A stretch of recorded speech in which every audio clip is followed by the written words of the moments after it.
আসসালামু আলাইকুম। আমার নাম মোহাম্মদ জুবারুল ইসলাম। আমি সাগরদিঘি টেরিটরি গাড়াবাজার এরিয়াতে কর্মরত রয়েছি। তো আজকে আমরা আসছি পেছারাটা রামপুর গ্রামে।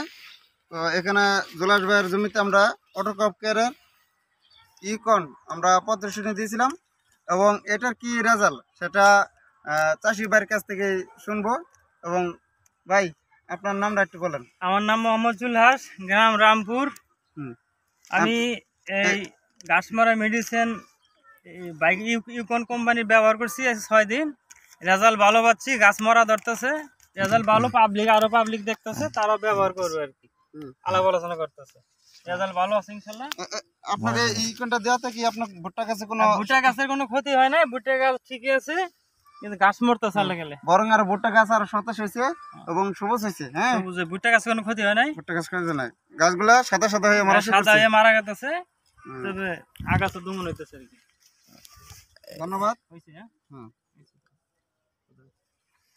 এই ইকনটা আপনারা কখন ব্যবহার করবেন বা কিভাবে ব্যবহার করবেন, এটা কিছু সঠিক নিয়ম আছে। আপনার জমিতে যখন আগাছা দ্বিতীয় পাতা হবে, অর্থাৎ ভুট্টা গাছের যখন আপনার 20-22 দিন বয়স হবে, তখন আপনারা অটোক্রপ করে ইকনটা আপনার জমিতে স্প্রে করবেন মাটিতে রস থাকা অবস্থায়। যদি মাটিতে রস থাকে তাহলে আপনার 100% রেজাল্ট আসবে। এবং যদি রস না থাকে সেক্ষেত্রে আপনারা জমিতে পানির সেচ দিয়ে তারপর আপনারা ইকনটা স্প্রে করবেন। জমিতে রস থাকা অবস্থায় 12% জমিতে আপনার 32 লিটার পানি লাগে।